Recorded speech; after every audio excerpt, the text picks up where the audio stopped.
Buenas tardes. Ángel.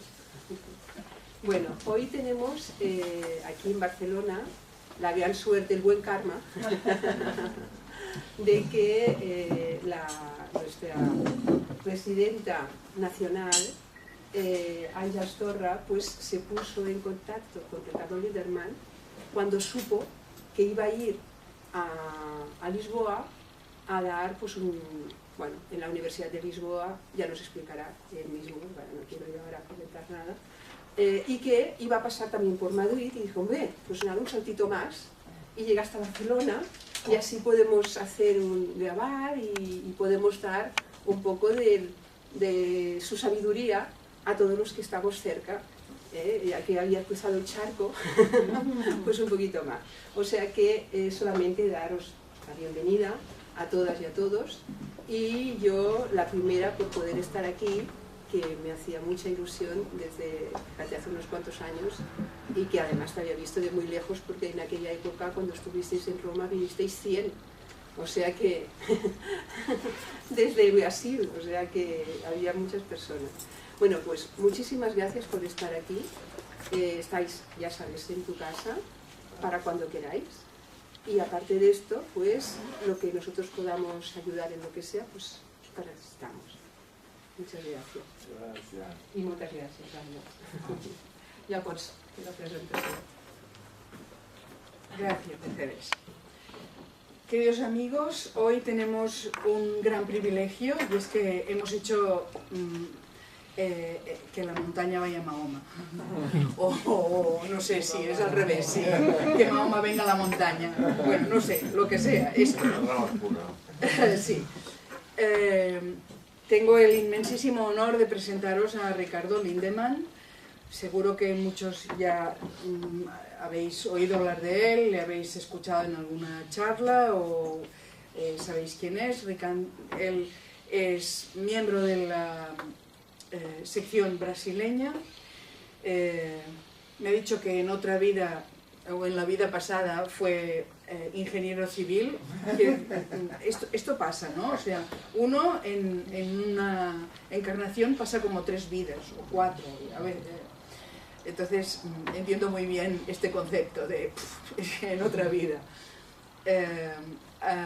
Ha sido secretario general de la sección, vicesecretario general de la sección y ahora mismo es doctorando, que quiere decir que está preparando el doctorado de las ciencias de la religión. Y como no tiene suficiente con las universidades de Brasil, se ha venido a la Universidad de Lisboa para presentar ponencias y dirigir una mesa redonda, ¿puede ser? Sí. Y lo que os ha explicado Mercé, pues es así, ¿no? Así que de pronto nos enteramos que Ricardo iba a pasar, estaba en Lisboa y iba a pasar por España y yo pensé, mío. Y rápidamente le escribí y bueno, tuvo la gentileza de aceptar, de mover un poco su programa porque todo estaba como muy pautado, pero bueno, si me voy un poco antes de que se acabe, a lo mejor me puedo escapar 2 días, no sé qué, y no son 2 días, es un día, llegó anoche y se va mañana por la mañana, así que ha venido, es un chum chum, visto y no visto. Pero te estamos muy agradecidos y realmente es un placer poder escuchar lo que tú tienes que decirnos. Todo tuyo. Hermanos, es una especial oportunidad que recibo con mucho honor y gratitud todo este calor humano que hemos recibido en Barcelona, de Ángeles, de Aragón y Mercedes y tantos hermanos, no sé cómo está Mercedes Villarrobusté también, me envíe los saludos por favor. La temática que fue así elegida, entre otras que se sugirió, fue con la cuestión de la superación del sufrimiento. quiere decir yoga, la ciencia del yoga como un medio de superación del sufrimiento. Tenemos, ¿verdad?, muchas líneas de filosofía disponibles hoy en día, particularmente en las universidades, pero no es común, sino que es raro que se plantee junto con la filosofía una solución, porque muchas veces la filosofía son caminos de abstracción intelectual y no están a veces preocupados en una solución al sufrimiento. De ustedes, por ejemplo, de tener que soportar un portuñol, ¿no? Espero sea lo posible comprensible. Si hay alguna palabra o alguna cosa que no está comprensible, que me acusen, porque ainda no soy clarividente todavía, para que lo pueda corregir.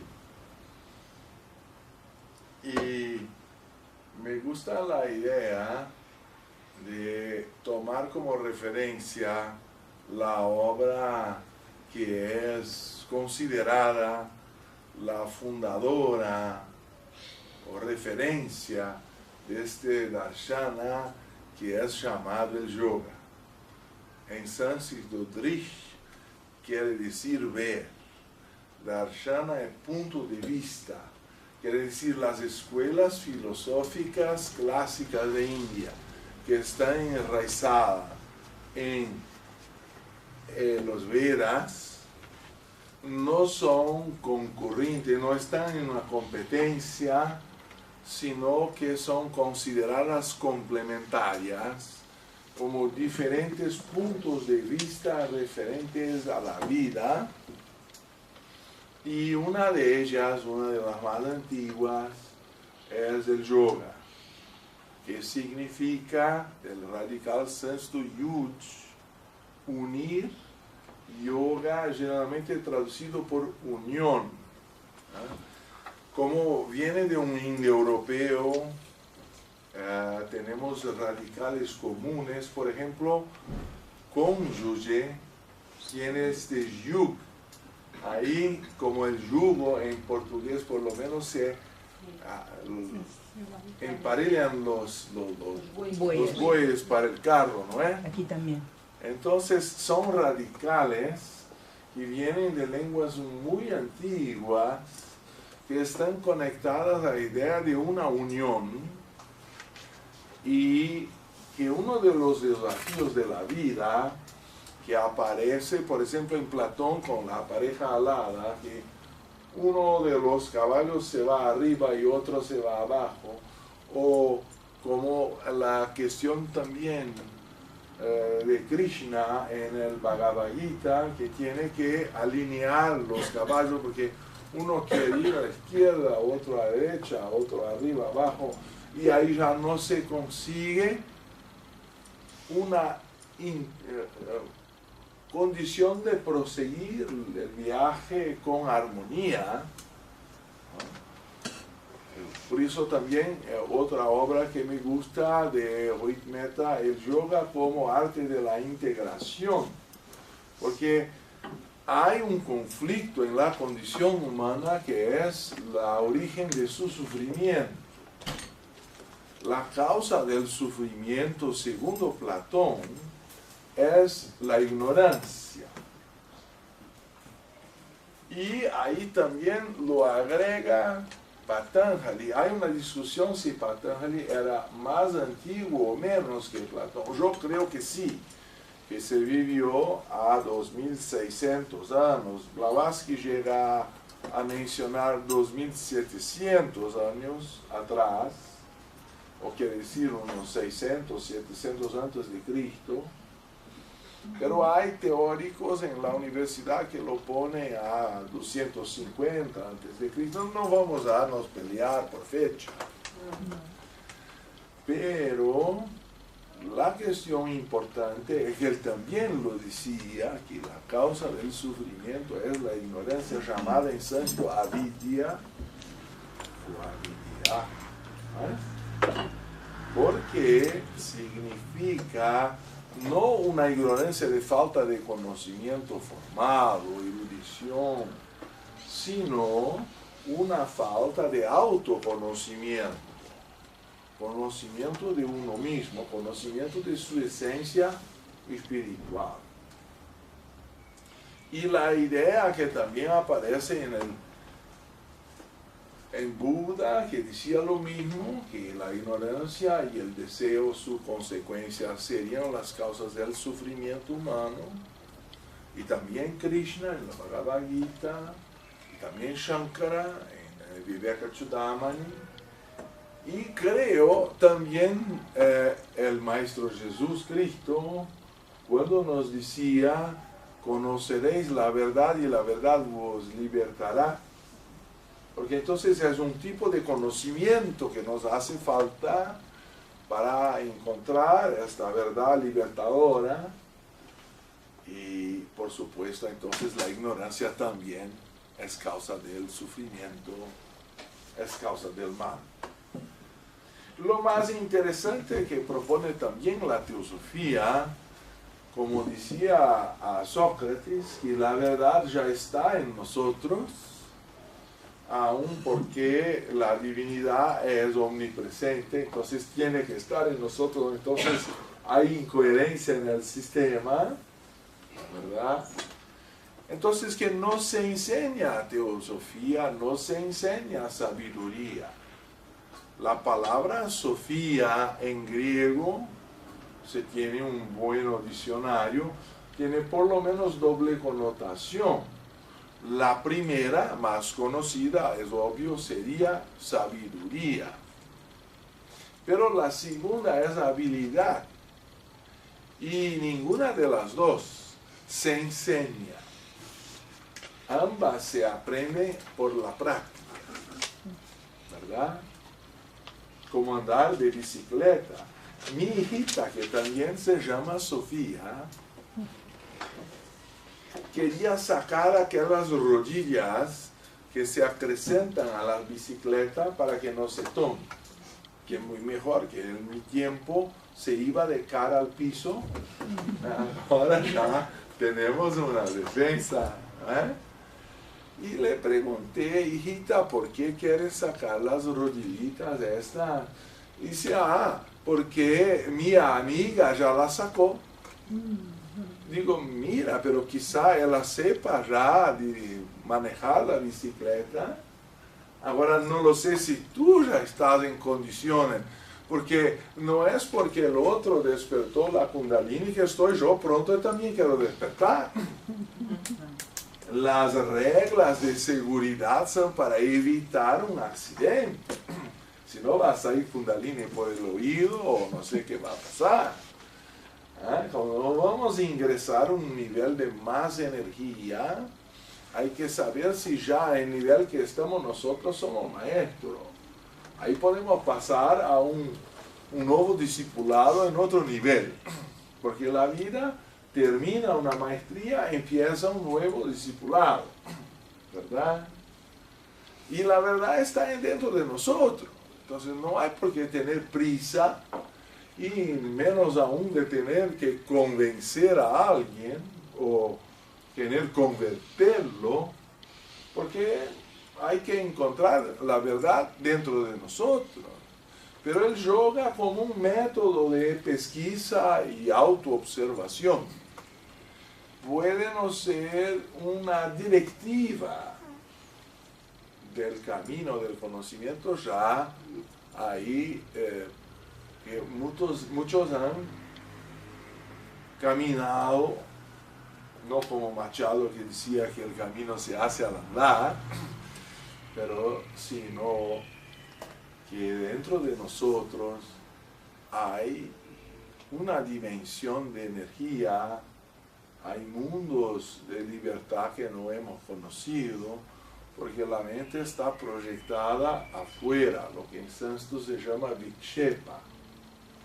Entonces, no sé si el ejemplo es oportuno, pero tal vez ya han oído expresiones como tú no pareces más la mujer con que me he casado, o tú no pareces más el hombre por el cual me enamoré, y porque tal vez aquel hombre, aquella mujer nunca han existido sino en la imaginación de uno que lo proyectó sobre su cónyuge o compañero, y después se pelean para que uno se ajuste a la proyección esperada, o hay una gran frustración porque la persona no corresponde a lo que había por expectativa de ser. Lo que quiere decir que la pasión es una proyección de la mente, siempre a frente o afuera, como se dice también en los caballos que están a correr atrás de una zanahoria, que, como se dice, un canizo, alguna cosa que lo prende por una cuerda. Entonces él piensa que va a llegar, pero nunca lo alcanza porque el aparato todo está sostenido en su propio cuerpo. Y cuando avanza, avanza también la zanahoria. Y así que nunca llegamos a la felicidad si no controlamos el movimiento de proyección de la mente. Y el yoga es poner la mente al adentro para la unión con nuestro interior, para la integración de nuestras partes. Y por supuesto el Katha Upanishad tiene tal vez la expresión más exquisita en esta área de la contradicción humana, que yo entiendo con una prueba de que hay algo más dentro del hombre de lo que él piensa haber, porque si no, no habría conflicto. Si fuéramos solamente animales, estaríamos, supongo, satisfechos cuando las funciones fisiológicas nos están satisfechas. Y por ejemplo, Ángeles nos llevó hoy a una heladería y fue un éxtasis. Nos sirvió la ostra horchata, una maravilla. Y bueno, yo preguntaba si había alguna cosa que ya me viciaba la primera dosis, ¿verdad? Y aún después había un sabor en la heladería que se llamaba chocolatra. Y ya me entregué también a aquello y ahí sobreviví, estoy acá. Pero quiero decir que debería estar yo realizado por todo. Como decía también, que para un hombre como Elvis Presley sería difícil explicar a su perro por qué su dueño se suicidó o se murió con overdosis y toda combinación de drogadicción, si la heladera de su casa estaba llena. Entonces, si la comida está disponible, se dice en Brasil que el día está ganho, pero es que no somos animales solamente. Y entonces cuando las funciones fisiológicas están resueltas, aunque temporariamente satisfechas, porque siempre retornan, por eso la idea del Prometeo acorrentado, encadenado, porque los abutres, ¿cómo se dice? Buitres. Llegaban a su hígado a cada tiempo para comerle más una vez. Cuando la herida estaba cerrando, le venía de nuevo. Era una tortura simbólica de que el cuerpo siempre demanda más en sus ciclos periódicos y las satisfacciones fisiológicas son siempre temporarias y estamos en verdad encadenados y prisioneros. Entonces la idea de que tenemos que primero controlar la mente, y ahí me dice mi esposa, que es una observadora muy atenta de mi vida, como lo sabe, y me decía, bueno, es que tus ejemplos están muy de modé, fuera de tiempo. Ahí yo sustituí por Amy Winehouse y Whitney Houston, otras variantes que se están a ahogar en sus propias casas de baño, ahí como se llama, y con sales especiales cercadas de Grammys por todos los lados. Han conquistado el mundo, pero no han conquistado a sí mismos. Porque si la mente no está conquistada, como decía también el Buda, más glorioso no es el hombre que ha conquistado miles de hombres en batalla, sino el que a sí mismo vence o ha conquistado. Entonces, conquistar a uno mismo es una tarea más difícil. Porque si la mente tiene una tendencia a proyectarse afuera, la dificultad es que cuando vamos a meditar, y la esencia del Raja Yoga es meditación, es que la mente se torna dispersa. Decía Vivekananda que la mente es como un mono que, por supuesto, ya está en busca de frutos más dulces, saltando de un árbol al otro, pero aún al pasaje dicen que primero se tornó borracho porque le dieron alguna cosa alcohólica, después recibió la picadura de un escorpión y por final fue incorporado por un demonio. Entonces esta mente era incontrolable. Y él lo explica que estaba borracho por los sentidos, el escorpión era la envidia y la incorporación del demonio sería el orgullo, la soberbia. Entonces la combinación de esos elementos que se han creado por la propia mente la tornan ingobernable, reaccionaria a cualquier estímulo que llegue, sin que sea imparcialmente observado para el aprendizaje de la vida. Entonces, el pasaje del Katha Upanishad decía que sepa que el hombre, el pasajero, es el testigo que se va dentro del coche antiguo, carruaje, ¿cómo se dice? Voy a tener que hacer ejercicio en portugués, porque si no, no viene la memoria. Saiba que o homem é o passageiro,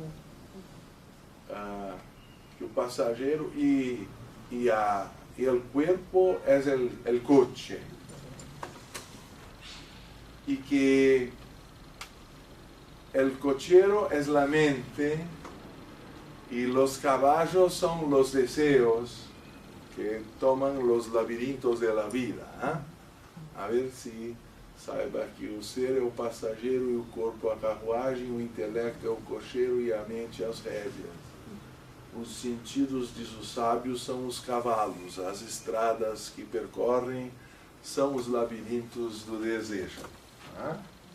É interessante como a memória está associada a um sonido. Si se va a cambiar para otra lengua, la memoria no viene.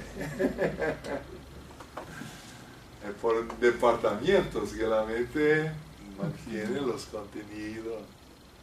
Pero la idea general es que si no tenemos el control, vamos a preguntar, ¿por qué existe el viaje? ¿Para dónde nos vamos? Si vamos a preguntar al cochero, ¿qué va a responder? ¿Cómo les parece? Bueno, a lo mejor va a decir que está para ganar dinero, para ganar la leche de las crianzas, de los chicos, que hace por obligación, que ya está cansado de siempre hacer la misma trayectoria, que está entediado, pero hay que hacerlo. Entonces muchas veces hay un estímulo químico abajo de su silla y va tomando algún alcohol al camino, y a la mitad de la trayectoria, ¿quién es que está en el comando? El caballo.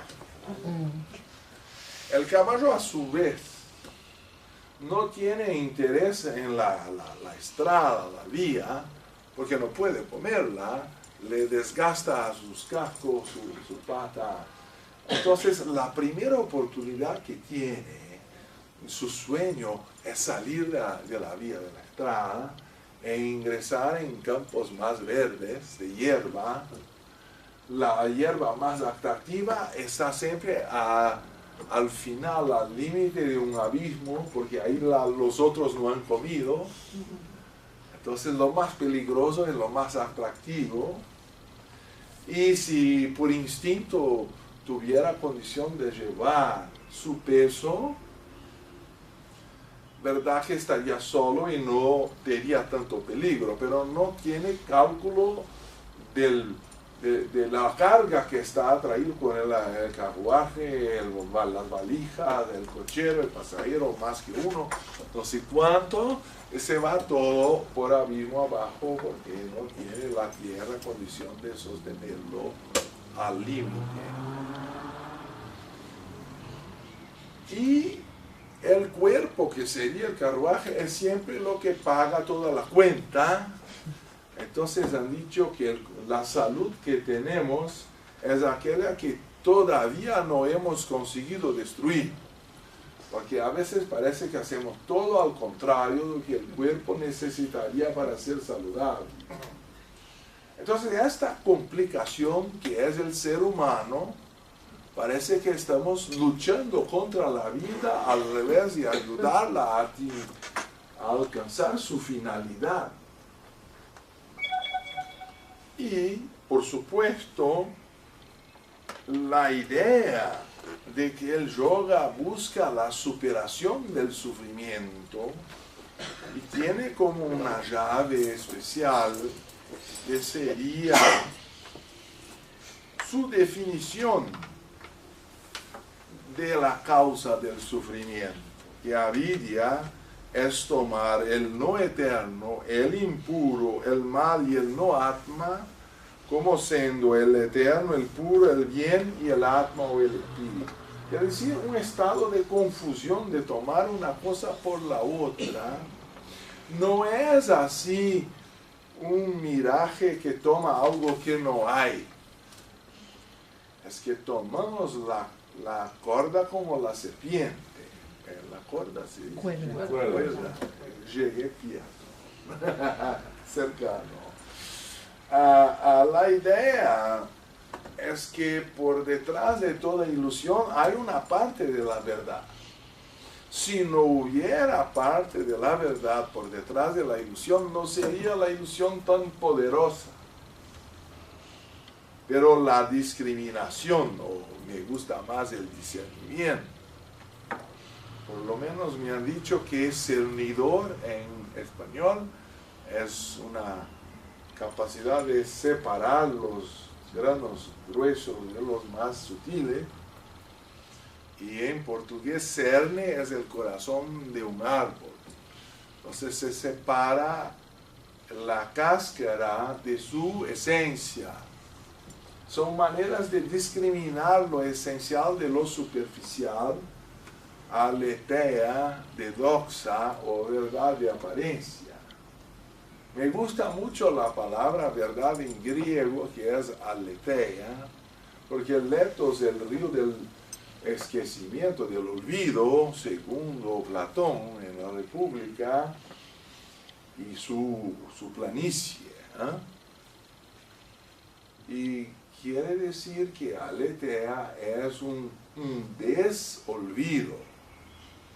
Se crea así una anamnesis, la reminiscencia de Platón. Más una vez quiere decir que la verdad ya está en nosotros, pero estamos olvidados.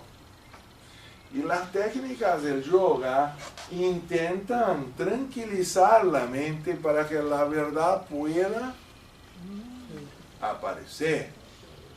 Porque si el agua de un lago está muy agitado, las partículas de siltes, de argilas y otras cosas del hondo, por este mareo se van a la superficie y se queda oscura y turba, o no sé cómo sería la palabra en español.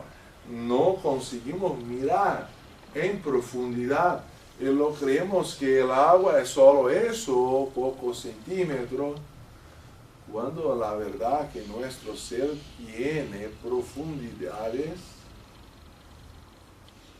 que no hemos todavía conocido. Somos dioses en entrenamiento. Hay que poner una tarjeta ahí. Cometemos errores porque no controlamos nuestra propia mente. Y no hay felicidad durable posible en cuanto la mente no es controlable. Y si verdad que se atribuyó, es leyenda, que Napoleón decía que el hombre que está atrás de sus deseos es esclavo hasta que pueda elegir sus deseos. ¿Ah? Así, si pudiéramos elegir por quién nos vamos a apasionar, estaría todo resuelto. Tomaríamos la persona cierta, aquella que la mamá indicó a nosotros. ¿Por qué no ficas con fulana, que tan eso y aquello, y toda la calidad de la chica? O entonces a la chica le dicen que el hijo de fulano es una persona que sería ideal para ser tu marido y todo aquello, y siempre nos apasionamos por la otra persona. Siempre hay una confusión desde el principio, porque la mente está en búsqueda de lo que está más peligroso y no de lo que va a llevar a la felicidad más duradera, porque estamos involucrados en la sensación y no en lo que es la armonía del conjunto. Y la sensación, el caballo busca el placer, está huyendo de un dolor inmediato, pero no tiene una visión de consecuencia de largo plazo. Así, la única persona que sabe el motivo del viaje en nuestra analogía o parábola, el Katha Upanishad, por supuesto, es el pasajero que ha comprado el ticket y se supone que él sabe lo que va a hacer allá, por eso lo ha pagado. Y se supone que está, por ejemplo, de vacaciones, muy feliz porque está yendo a Barcelona. Qué maravilla encontrar a Ángel, Aragón, Mercedes y todos los hermanos. Entonces el corazón de uno está vibrando porque va a conocer una ciudad que hemos conocido hoy por la mañana, varias camadas desde 2000 años cuando estaban los romanos, y se va subiendo o bajando en el tiempo. Una reflexión de cuántas ciudades se han creado una arriba de la otra, a veces con la misma columna.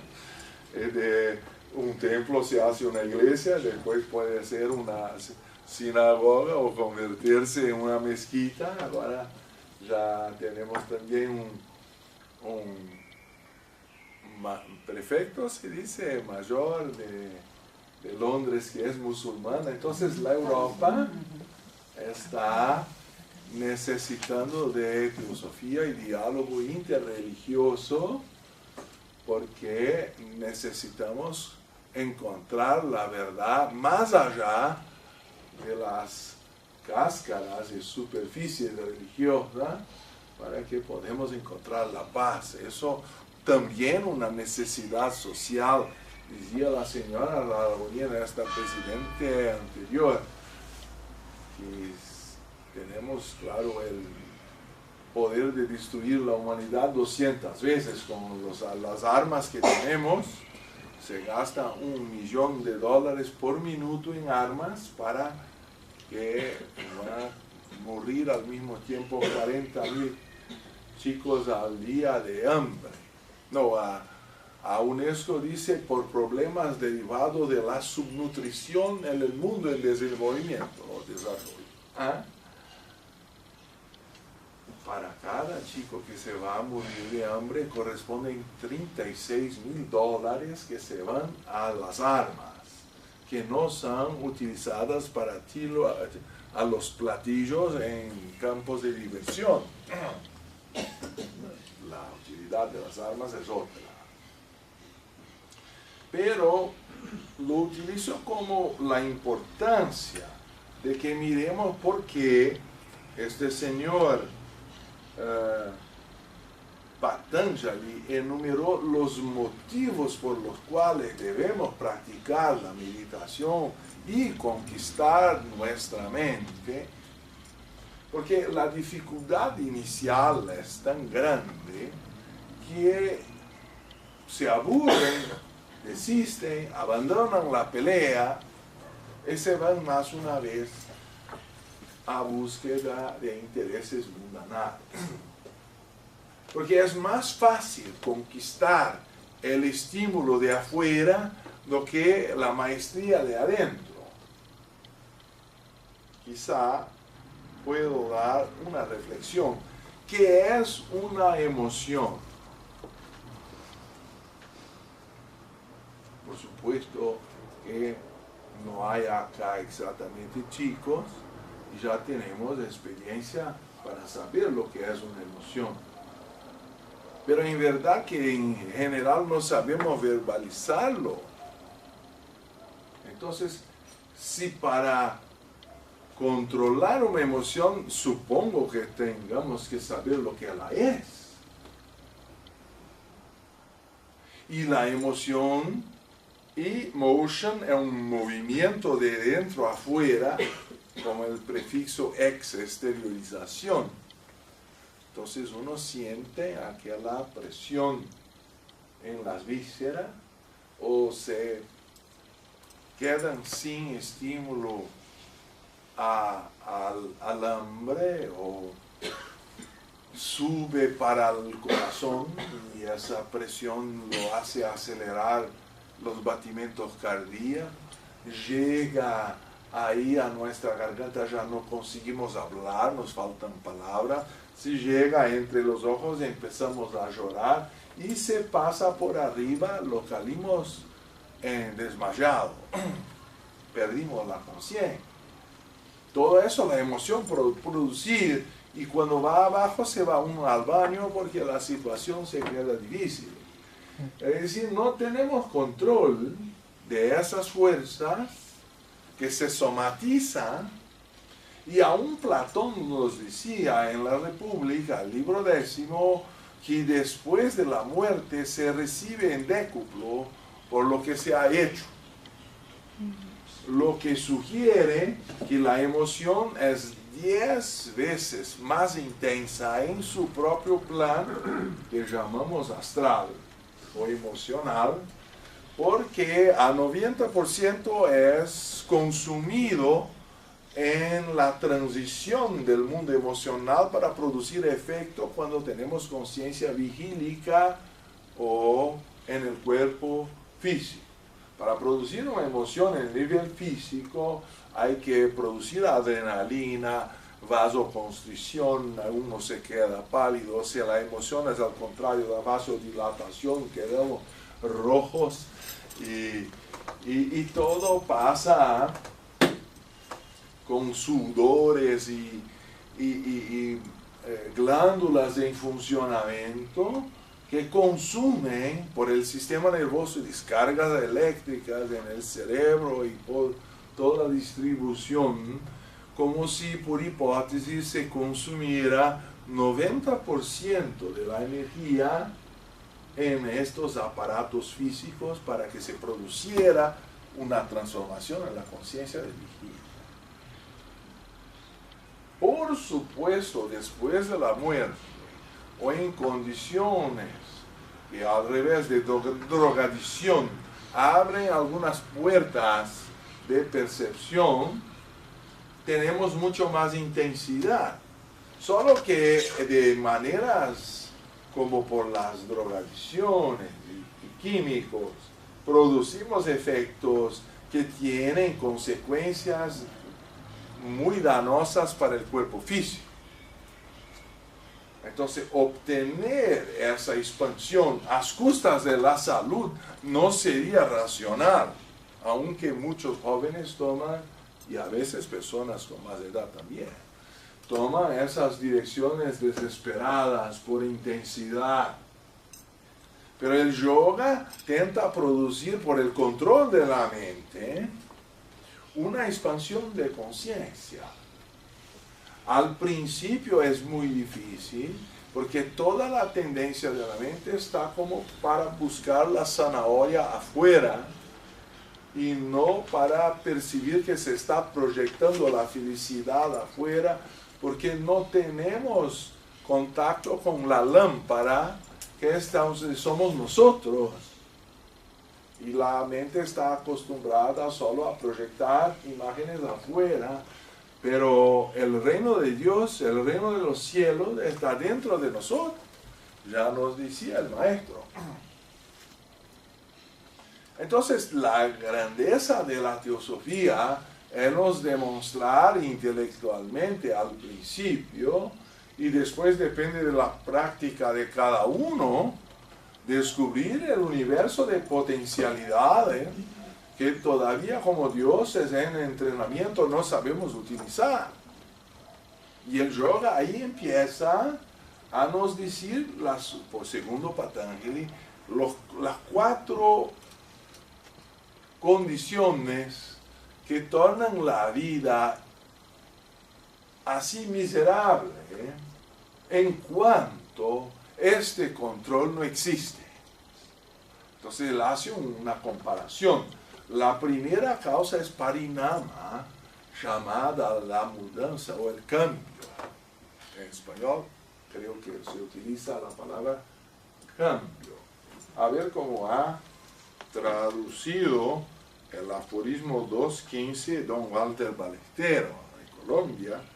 Fue un miembro que he conocido y enfrentó el toro ahí de traducir la ciencia del yoga de timing al español a su tiempo, y ahora me han dicho que no está disponible. Ahí ya tenemos que tomar la pelea de publicarlo más una vez, ¿verdad? Y él lo tradució así: para el que ha desarrollado el discernimiento.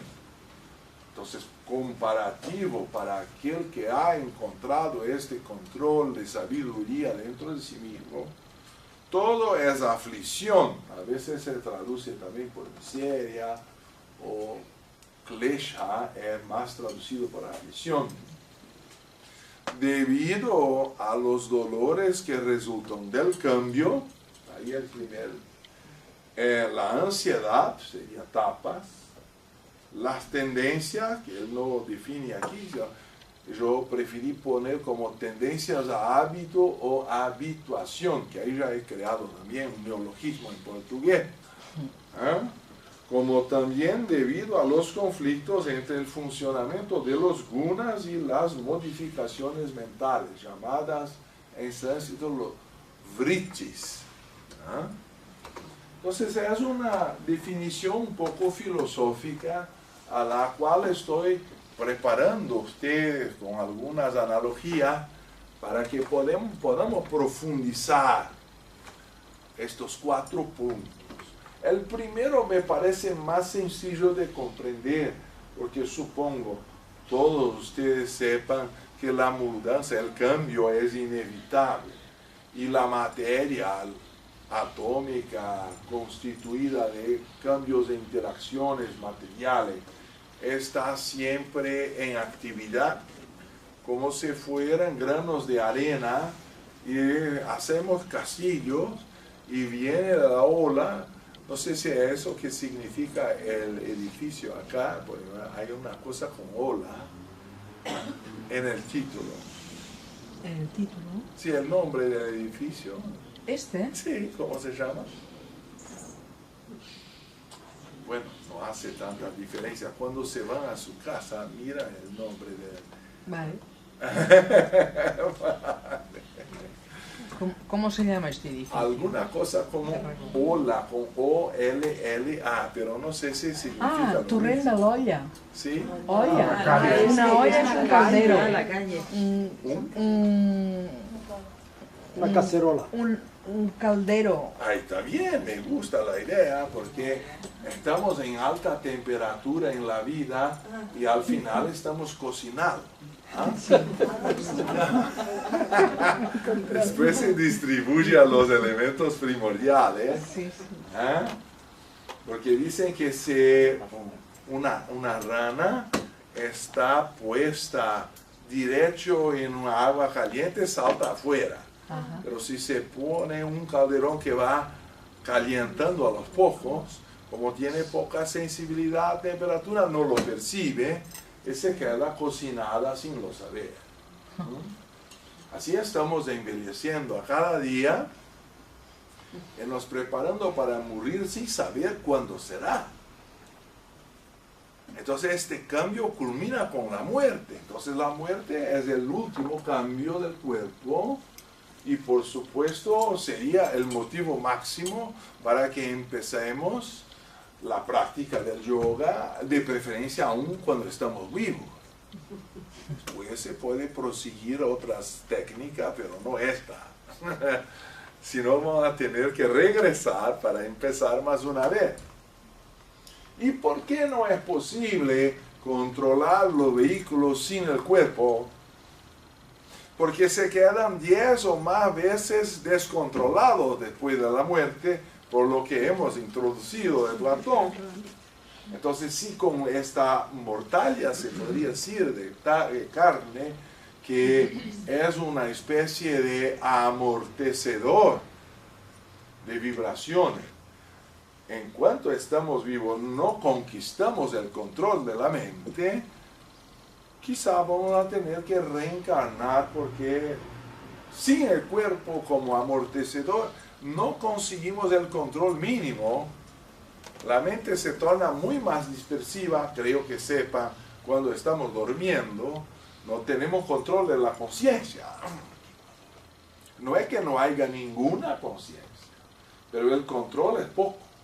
Y se queda sin lógica y asociaciones ahí de deseos del día con expectativas del futuro y a veces inspiraciones, otras más proféticas.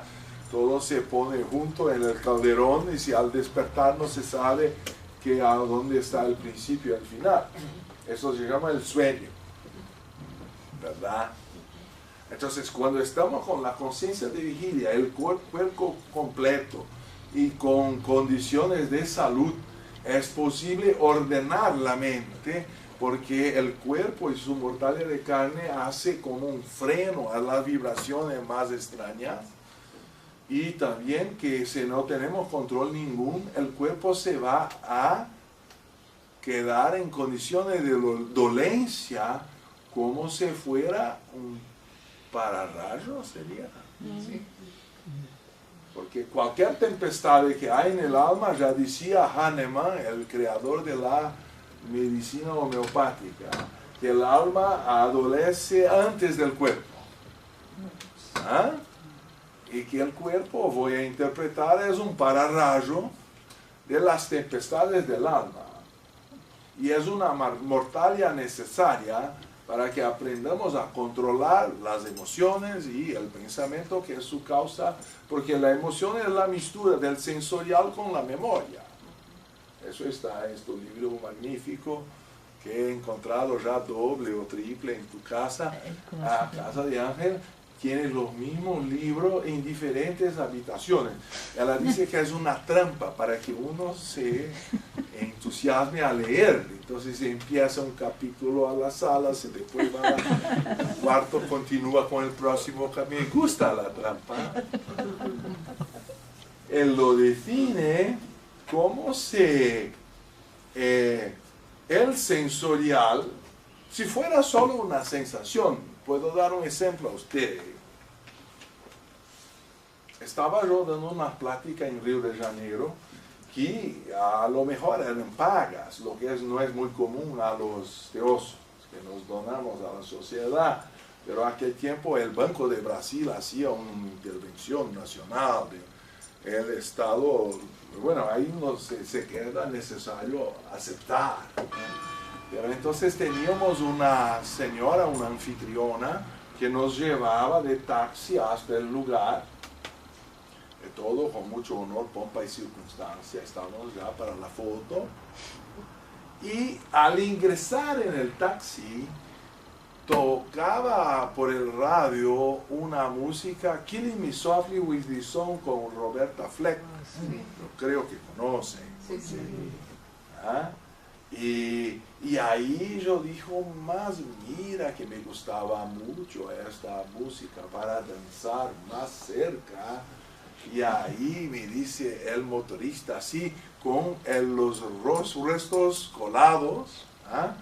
Y ahí ya miré atrás, la anfitriona ya estaba mareada ahí con lágrimas y todo, porque despertó algunos recuerdos, ¿sabe la qué pasó con esa música en su vida?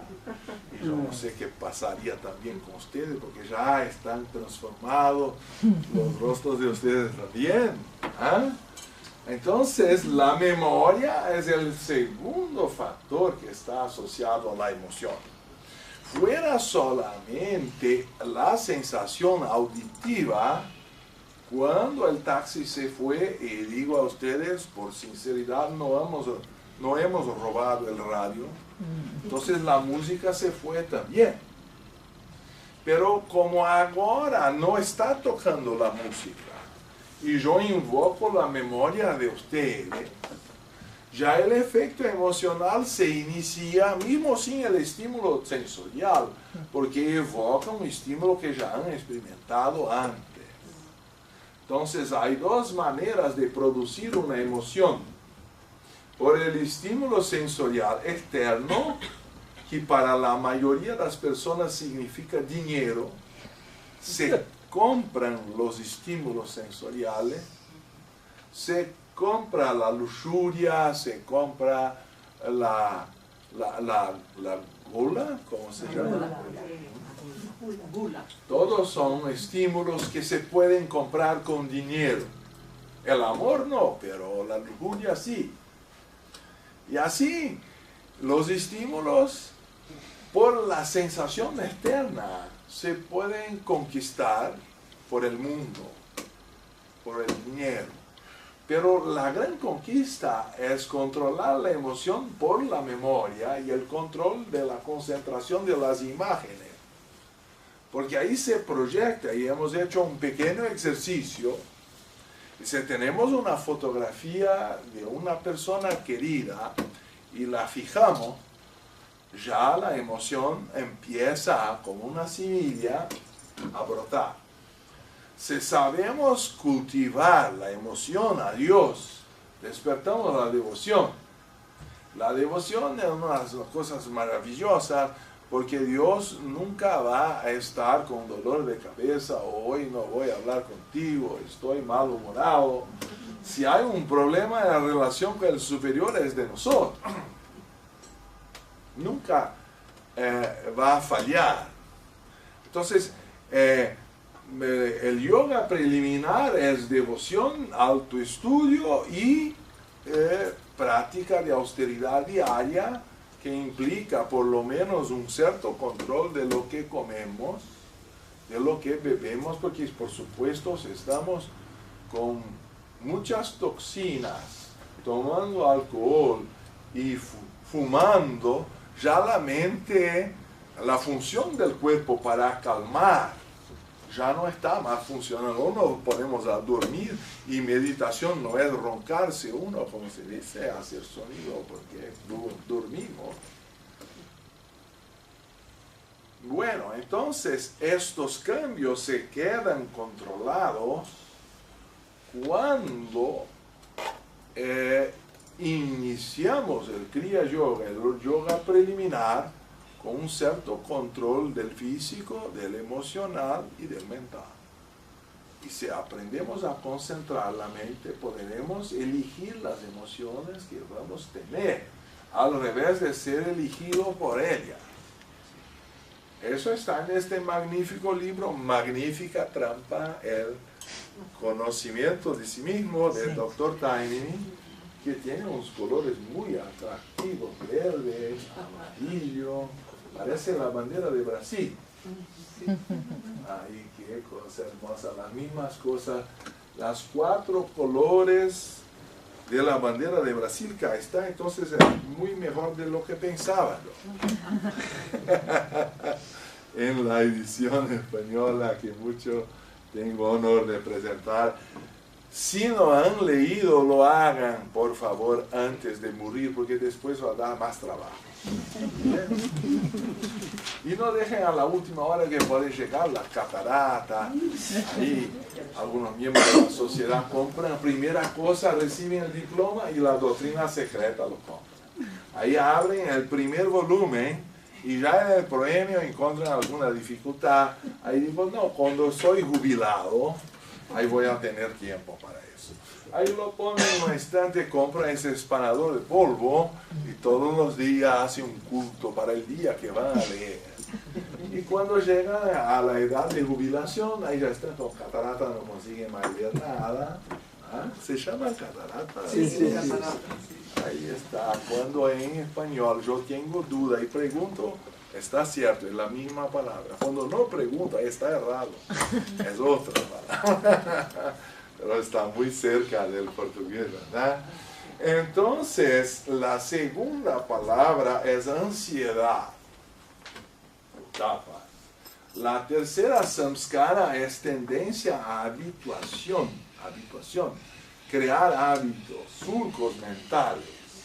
El problema es que los vritis de la mente se cambian más rápido que la materia consigue traer estímulo a satisfacer los deseos. Entonces surge el cuarto problema, que alguna vritti viroda, un mismatch, un desencuentro entre la satisfacción y el deseo. ¿Ah? Ya ha pasado a ustedes desear mucho una cosa en una edad, y ahí pasa 5, 10, a veces 20 años, y ahí lo que queríamos viene espontáneamente a nosotros, cuando aquel nos peleamos tanto para obtener aquel tiempo, no logramos. Pero cuando logramos que venga, ahí ya no queremos más, porque realmente está en otros objetivos, y ahí aquello se torna un problema que ahora viene porque a lo mejor hemos deseado que viniera. Entonces, ese mismatch, ese desencuentro entre el ritmo de la mente y la respuesta de la materia es considerado por Patanjali insoluble. Y un motivo para que busquemos la felicidad interna y no dependamos de nada que venga del exterior, porque solo entonces seremos maestros de nuestro destino. Y más complicado tal vez, no de explicar, sino de soportar, es que la mente se crea con habituaciones, se va apegando a costumbres, se va afeiçoando, creando afecto por cosas que no van a durar. Lo peor cuando no son cosas, sino son entes queridos. Entonces, si la muerte es inevitable, y si el amor nos hace crear apegos a personas, hay el problema de la ansiedad, porque presentimos que aquello va a terminar, hasta el punto de que mismo el amor, y tal vez sea la mejor experiencia de la vida humana encadenada en la materia, puede generar celos, y ahí ya va a vacaciones. Porque a medida que los celos ingresan, el amor va a vacaciones. Quedamos con un control de personalidades que se pelean, pero el amor ya no está más. Cuando yo tenía unos 9 años de edad, recibí una bola de fútbol de coro número 5, oficial. Y eso no sé si puede imaginar para un menino brasileño, un chico brasileño a los 9 años de edad, que a los 10 ganaron el triplo campeonato de la Copa del Mundo de Jules Rimet.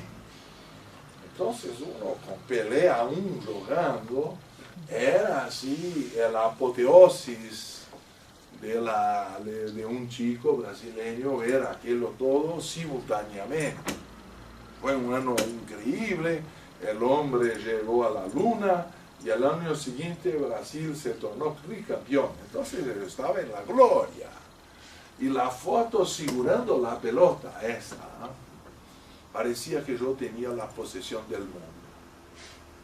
Hoy yo puedo comprar pelotas para cubrir toda esta sed de la sociedad y no me producirá la satisfacción que siquiera una ha producido aquel tiempo. Lo mismo pasa a veces con las chicas y sus muñecas, que a una edad son el centro del mundo y después se hacen colecciones, pero ya no producen más efecto, porque después de un único bacho de eso, ya despiertan otros intereses e ingresamos en la adolescencia y otros placeres se tornan más intensos y ya las muñecas y las pelotas se quedan secundarias. Entonces, también decía Vivekananda, Taimin y otros que habían tenido esa experiencia de la meditación más honda, que cuando se despierta el mundo interior, ya hay un discernimiento y el interés por el mundo externo ya es menor. El problema es tener la primera experiencia del samadhi, por eso el yoga preliminar en el punto primero ha definido que se prosiga hasta el aforismo 2.2, que el yoga preliminar se debe proseguir hasta el samadhi y el éxtasis. Quiere decir, la primera gran experiencia de concentración exterior produce una iniciación, un cambio. Pero el problema que tenemos nosotros es que ya tenemos algún conocimiento intelectual, pero tal vez nos falte la experiencia vivencial de los estadios superiores de la mente. Y eso es una tensión muy desagradable, porque ya no nos interesa tanto el mundo externo, pero el mundo interno no fue conquistado todavía. La mayoría tal vez de los filósofos se encuentra en este estadio intermediario, un limbo, si voy a decir así, que no tiene ni las alegrías plenas de la vida mundanal, ni la experiencia de los santos. Y esta contradicción es estimulada a que avancemos en la jornada por este aforismo 2.15, que voy a leer más una vez, para el que ha desarrollado el discernimiento, que es el primer paso en la senda espiritual, y que yo no puedo dejar de decir que esta nuestra papita teosófica de bolsillo, que a los pies del maestro, indica que el discernimiento es el primer paso, y no que se esgote en el primer, sino hasta el final es necesario, para que el que ha desarrollado el discernimiento, todo es aflicción, porque perante el nirvana y la alegría interior, todo esto material se va. Debido a los dolores que resultan del cambio, quiere decir, toda la materia está siempre cambiando, estamos envejeciendo a cada día, y la muerte es el único certidumbre de la mayoría, ¿verdad? ¿verdad? Y la ansiedad anticipa la pérdida. Entonces mismo las cosas mejores que hay en el mundo, quizá no podemos más si no hay control de la mente. No podemos más gozar con profundez y tranquilidad, porque un hombre trabaja para construir una piscina en su casa, pero ha trabajado tanto que no ha tiempo para gozar la propia piscina. Después se queda preocupado que sus hijos van a salir en la piscina, hay que poner una red para que no se ahoguen allá. Hay tantos problemas, ¿eh? Porque mismo cuando se conquista alguna cosa, hay miedo de perderla. Entonces esa anticipación del sufrimiento no nos deja ni siquiera disfrutar de lo que hemos conquistado. Así la ansiedad ahora está tomando proporciones, porque con el estrés de la vida diaria, exceso de todo el tipo de hormonas en las comidas que los ponen porque mismo la leche y el huevo, no voy ni siquiera a entrar en la carne porque hay todo el sufrimiento de los animales, pero si ingresamos por ahí, las comidas que han comido nuestros abuelos no es la nuestra. Entonces estamos todos intoxicados, cualquier cosa ya hay reacciones desproporcionales a todo eso, y por siguiente la ansiedad más la falta de estímulo al sueño, no dormimos las 8 horas diarias, todo eso que es necesario una buena meditación, porque si no al relajar vamos a dormir, no vamos a meditar, ¿verdad? Entonces, para dar una idea de las dificultades, tenemos miedo de que va a acelerar el corazón, eso y aquello. Cuando tenemos miedo de tener miedo, ahí ya estamos con síndrome de pánico. Porque se queda una abstracción que se da como si fuera más que una progresión geométrica, ¿no es? Entonces, hay elementos multiplicadores, exponenciales, que ya si no controlamos la mente, creamos miedos artificiales. Decía Krishnamurti, es bueno tener miedo de un abismo o de una serpiente, porque eso es un miedo real a un desafío que necesitamos estar en alerta. Pero cuando la mente crea preocupaciones que están desconectadas de la realidad, podemos tener miedos artificiales de preocupaciones de cosas que nunca se van a pasar, pero que lo exponenciamos a nivel de una síndrome de pánico. Entonces el control de la mente en nuestra civilización es más necesario que a los tiempos de nuestros abuelitos. Entonces la ansiedad, la tendencia a crear surcos o hábitos mentales, y como también debido a conflictos entre el funcionamiento de las gunas y las modificaciones mentales, son las cuatro puntos fundamentales que decía este señor Patanjali, condiciones para que tomemos conciencia de la necesidad de empezar el yoga, la meditación, la conquista de la parte interior de nuestro ser. Eso es que teníamos que poner por el principio. No sé si hay dudas o si todos comprenderán todo, y entonces ya tenemos la sabiduría y no hay problema. La palabra de vosotros con mis agradecimientos y gratitud. Eso es una agüita.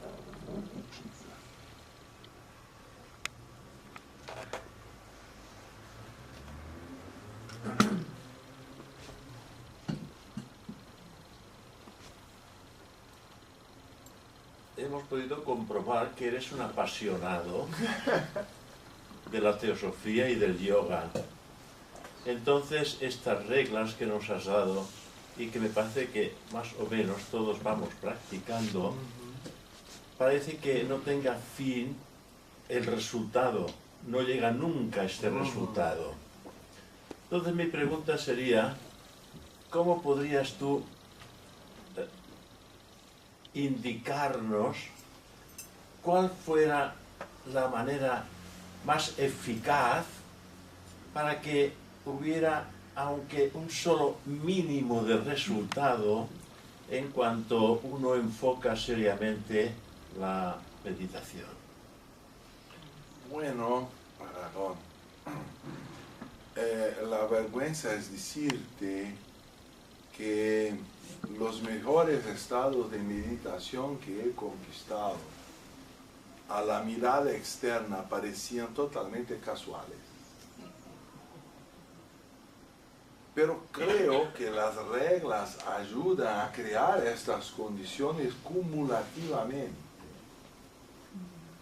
Entonces, a veces cuando un día vamos a hacer la meditación solo por obligación, porque ya lo hacemos por tantos años, ahí de repente somos subyugados por una energía y la respiración cesa y somos transportados a una alegría de la cual nos gustaría vivir eternamente, pero después de un tiempo tan intensa es que parece que el cerebro, la mente se quedan cansados, pero aceptamos con tranquilidad porque hemos experimentado alguna cosa y sabemos que estará allá. Y esta paz, esta alegría no es posible de ponerse en palabras, entonces es una segunda vergüenza que nos gustaría compartir con todos, pero fracasamos porque si uno no ha experimentado, ¿cuál es el punto de comparación que tenemos? Y cuando se surge la pregunta, ¿y entonces cómo es obtenible? Y digo, bueno, era el momento que menos esperaba que se pasara. Y uno gustaría que no, si haces eso y aquello, el día tal, va a acontecer. Y a veces que tú estás practicando años de nada se pasa y cuando ya no crees más, ahí se pasa. Y bueno, cuando esta cosa nos invade no hay explicación. Pero quizá podemos pasar con una pasión a los otros que es posible. Eso no quiere decir que tengamos control. Es solo una prueba de que existe para que prosigamos. Porque el control se conquista en otros niveles, con tal vez prácticas aún con efecto acumulativo mayor. Pero de cuando en tiempo se vuelve a este corazón de luz y bueno, parece que ahí todo está excusado, todos los sufrimientos, toda la falta de comprensión y sentido de la vida, en un instante está todo excusado. Decía Tomás de Aquino que todos los libros, no sé si has leído la Suma Teológica, que quieren decir latín la síntesis de la teología, y que está como 30 y tantos volúmenes, eso es la síntesis del hombre, ¿eh? Ahí él dijo, al final de su vida ha tenido una experiencia de éxtasis, él dijo, todo lo que escribí en mi vida no vale los minutos que he experimentado. Entonces es una cosa tan desproporcional. Y aún llena uno de incertidumbre, mas eso no quiere decir que ya tengamos trascendido el sufrimiento, vamos a, por el karma, volver a la carne, la materia, todo.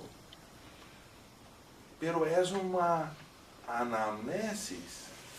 Uno percibe que siempre ha tenido esa luz dentro de uno mismo. No es una cosa que ha venido de afuera.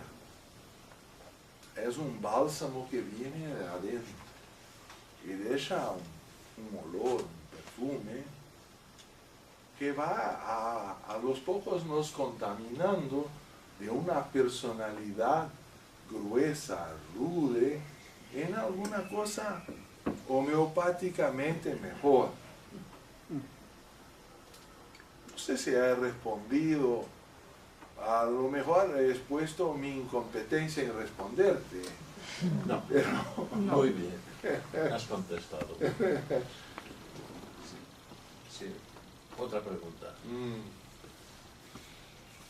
A veces encontramos que se nos dan ciertas reglas para superar nuestro estado de conciencia y resulta que esas reglas no son muy difíciles de practicarlas. Entonces, reflexionando sobre ello, uno llega a la conclusión que uno tiene que crear sus propias reglas, aquellas que van a ofrecer la menor resistencia para que aquello que está oculto aflore. Porque si sigo la indicación que me es difícil de seguir, me alejo de los resultados que quiero obtener. Entonces, aquellas reglas que creamos nosotros mismos, que son aquellas que van a facilitar que ese encuentro pueda realizarse con plena conciencia y con un discernimiento eficaz, esto trae buenos resultados, a mi entender. sí, el problema que si comprendo bien lo que has puesto es que tenemos que evitar un desgaste porque la corrida es una maratona y no de 100 metros de raso. Si despendemos toda la energía para obtener un resultado inmediato, es posible que vamos a nos frenar mucho y vamos a hacer con todo el corazón. Pero ahí después pasa un año, pasa 2, pasa 3. Ahí ya, entonces no es eso. Entonces largamos todo por afuera, desistimos, no disfrutamos de nada. Creo que es importante que se encuentre algún tipo de estímulo o felicidad en lo que hemos hecho, porque uno de los indicativos de que estamos progresando es que lo hagamos por un cierto placer propio de hacer y no solo como una lucha. Si se va quedando la práctica una lucha, quizá nuestra práctica no está bien dirigida. Hay un cierto nivel que es un esfuerzo de disciplina, pero cuando se cruza este límite, se queda una lucha, algo no está bien. Porque tenemos que mirarlo como una cosa que lo hagamos con el mínimo de desperdicio de energía. Por eso decía Krishnamurti que religión es acumular energía para alcanzar la verdad. Y él se preocupaba con todos los conflictos de contradicciones que hemos puesto como un caballo yendo a izquierda, otro a derecha, y todas las contradicciones humanas que están a nos probar que somos un complexo y un convoyo y no solo una parte. Como dice, si fuéramos animales, satisfaciéramos esa parte, estaríamos en el nirvana. Pero hay necesidades en conflicto en el hombre Y si es desgastante, por lo menos es una prueba que somos más que un animal. Si comprendemos la naturaleza de los elementales que están involucrados y aprendemos a encontrar por lo menos algunos minutos del día una convergencia y expandirla para que no se conflicten las partes entre sí, yo creo que eso puede se obtener a veces con una música clásica o con un mantra o con un ejercicio de pranayama o una tentativa de recordación de los sueños. Entonces, la ciencia de la yoga en la parte 1, que por algún motivo no tenemos en español, pero tenemos en francés, porque a lo mejor tenemos una profesora de francés y a lo peor todo está perdido, llamamos a Ángel y Ángel nos salva. ¿Ah? Pero la cuestión toda es que hay varias técnicas también distintas para cada tipo de personalidad, porque unos son más devocionales, otros son más intelectuales, otros les gustan más poner la atención en el cuerpo físico y la inmovilidad de la asana. Entonces, no hay una técnica una como así un remedio, una panacea para todos los males. Hay que arreglar, y ahí comprendo tu pregunta, que cada uno tiene que encontrar cuáles las reglas se adaptan más a su disposición para que puedan llevarla sin querer un resultado inmediato, porque voy a confesar más una vez, los mejores resultados que he obtenido y de los cuales tengo así una nostalgia, porque no me están a la mano que pueda volver cuando lo quiera, se han obtenido justo cuando no esperaba nada de ellos o de la práctica. A la veces que fue, a veces también por estímulo de grupo. Entonces, como soy obispo de la Iglesia Católica Liberal, bueno, hay un centenario, vamos a cumplir nuestro deber, pero cuando no se espera, hay una atmósfera colectiva también que nos lleva. Entonces, los rituales son otra manera antigua, una de las darshanas trabaja los rituales, los mantras, la música, todo eso son estímulos externos que pueden ayudar la práctica, pero solo conquistaremos a pleno cuando no dependiéramos de ningún estímulo externo. ¿Ah? Entonces, hacer prácticas son estímulos que van nos ayudando a hacer progresos, y por eso la palabra sugiere algo progresivo, no instantáneo. Y yo entiendo que a cada temperamento tiene que encontrar su camino, sus reglas, para que pueda proseguir por muchos años sin cobrarse que todavía no ha llegado al resultado.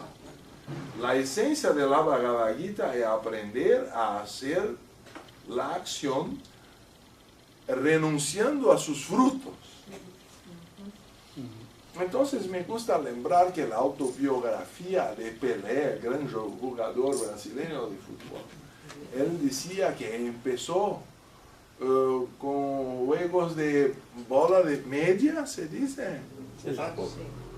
Sí, de poner a los con media. Él hacía así porque no tenía dinero para comprar una de cuero y todo. Con calcetines. Sí, calcetines. Y también porque la mamá es más tranquila con eso, porque no va a hacer quebrar toda la casa. Ya el impacto, él lo aceptó. El impacto es menor.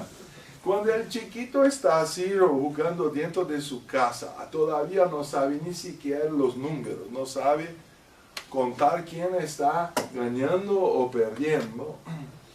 Yo creo que ahí tenemos el secreto de lila en la tradición oriental, que es hacer la acción con una alegría de un chico, por la acción misma, porque se está jugando, no por el resultado. cuando hacemos cualquier cosa esperando un resultado, es muy peor cuando esperamos que el resultado sea inmediato. Ahí lo espiritual también sacó vacaciones ahí y ya perdemos lo esencial. Si el amor no es hecho por el amor en sí mismo, el amor por el amar, ahí también el amor se va a quedar en un vacío o un juego de cobranzas y facturas y fechas que tienen que volver y se establece si hasta día tal no me telefona. Entonces ahí, si no me telefona mi cumpleaños, entonces es un amor así que está muy carente de algún aceite ahí que no está bien. Todo que se hace con intencionalidad de resultado personal no es espiritual.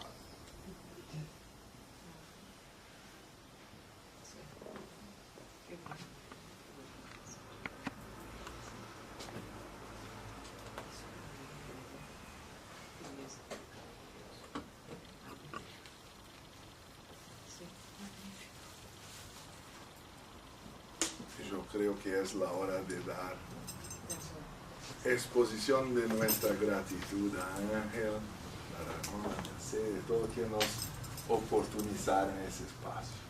Muchísimas gracias. Y en nombre de todas las personas que han estado, porque estoy segura que si no te abrazarían todas y te abrazaban, porque iba oyendo todo el rato. Sí.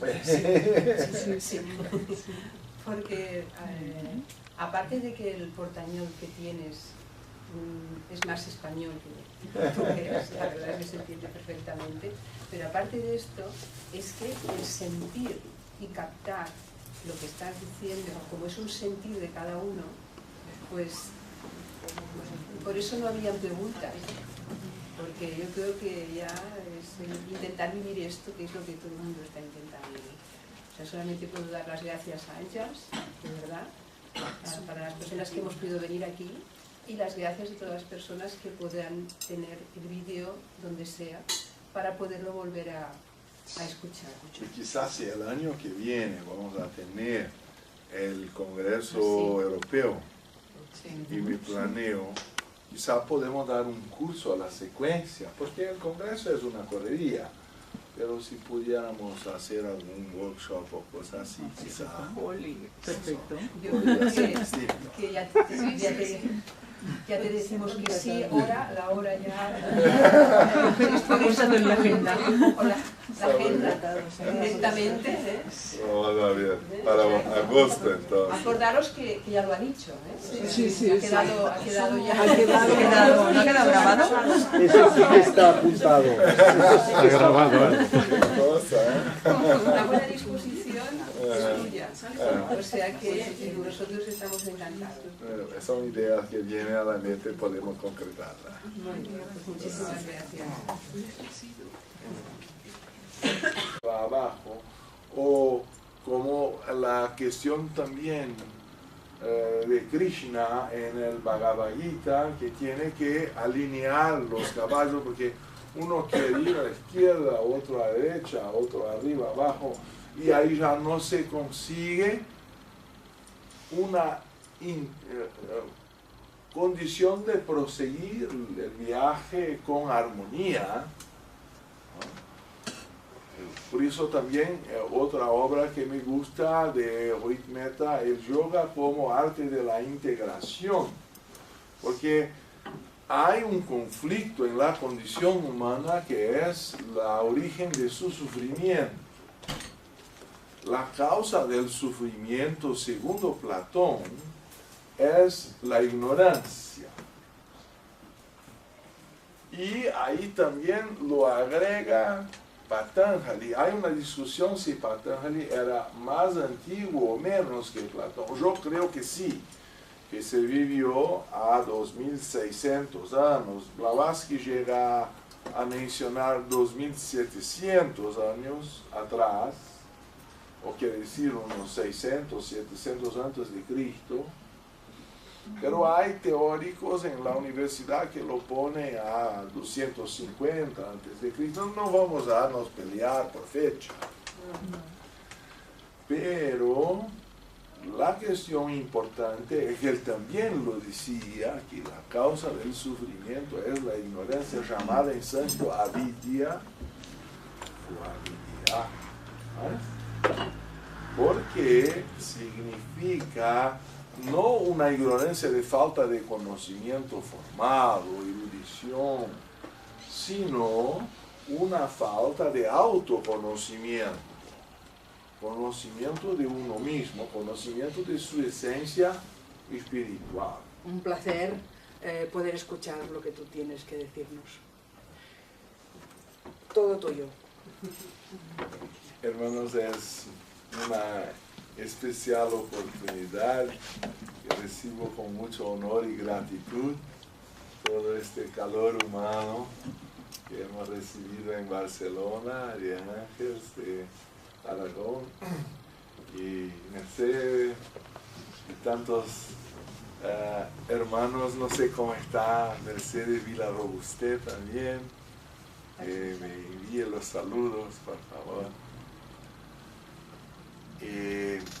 La temática que fue así elegida, entre otras que se sugirió, fue con la cuestión de la superación del sufrimiento, que es decir, el yoga, la ciencia del yoga como un medio de superación del sufrimiento. Tenemos, ¿verdad?, muchas líneas de filosofía disponibles hoy en día, particularmente en las universidades, pero no es común, sino que es raro que se plantee junto con la filosofía una solución, porque muchas veces la filosofía son caminos de abstracción intelectual y no están a veces preocupados en una solución al sufrimiento. De ustedes, por ejemplo, de tener que soportar un portuñol, ¿verdad? Espero sea lo posible comprensible. Si hay alguna palabra o alguna cosa que no está comprensible, que me acusen, porque ainda no soy clarividente todavía.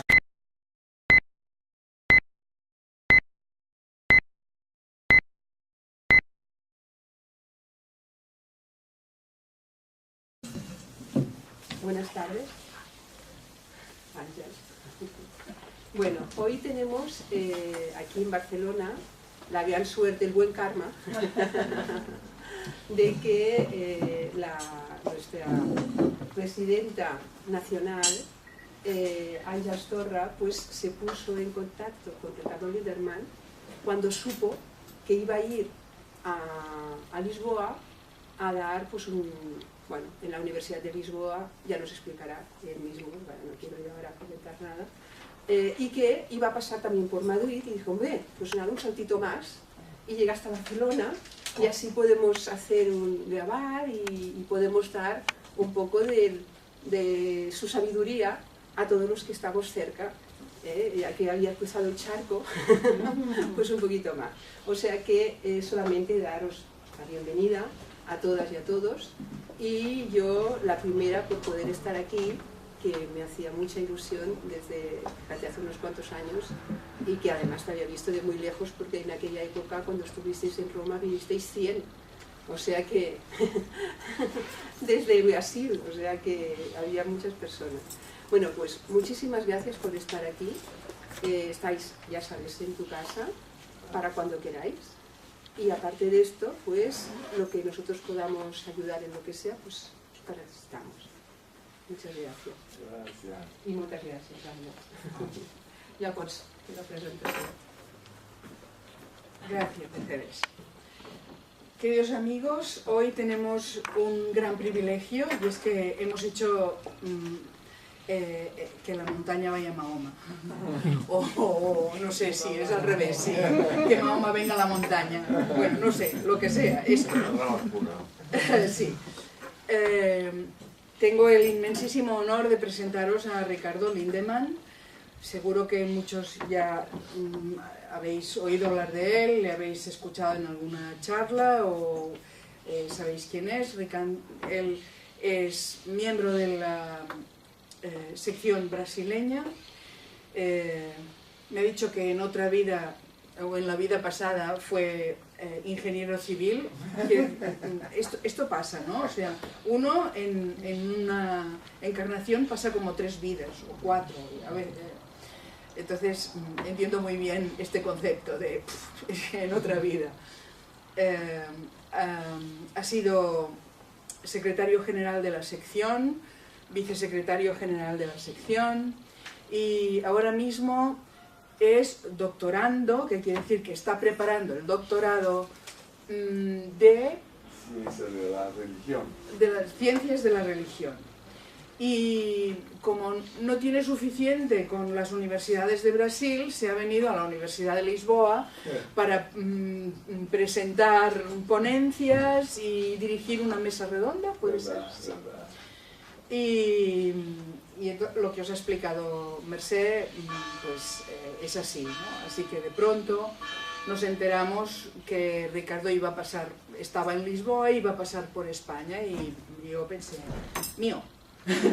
Y rápidamente le escribí y bueno, tuvo la gentileza de aceptar, de mover un poco su programa porque todo estaba como muy pautado, pero bueno, si me voy un poco antes de que se acabe, a lo mejor me puedo escapar 2 días, no sé qué, y no son 2 días, es un día, llegó anoche y se va mañana por la mañana, así que ha venido, es un chim chim, visto y no visto. Pero te estamos muy agradecidos y realmente es un... Para que lo pueda corregir. Y me gusta la idea de tomar como referencia la obra que es considerada la fundadora o referencia de este darshana que es llamado el yoga. En sánscrito, drish quiere decir ver. Darshana es punto de vista. Quiere decir las escuelas filosóficas clásicas de India, que están enraizadas en los Vedas, no son concurrentes, no están en una competencia, sino que son consideradas complementarias como diferentes puntos de vista referentes a la vida, y una de ellas, una de las más antiguas, es el yoga, que significa, el radical sánscrito yud, unir, yoga generalmente traducido por unión, ¿no? Como viene de un indoeuropeo, tenemos radicales comunes, por ejemplo, cónyuge tiene este yug. Ahí, como el yugo en portugués por lo menos se emparellan los bueyes para el carro, ¿no es? Aquí también. Entonces son radicales que vienen de lenguas muy antiguas, que están conectadas a la idea de una unión, y que uno de los desafíos de la vida que aparece, por ejemplo, en Platón con la pareja alada, que uno de los caballos se va arriba y otro se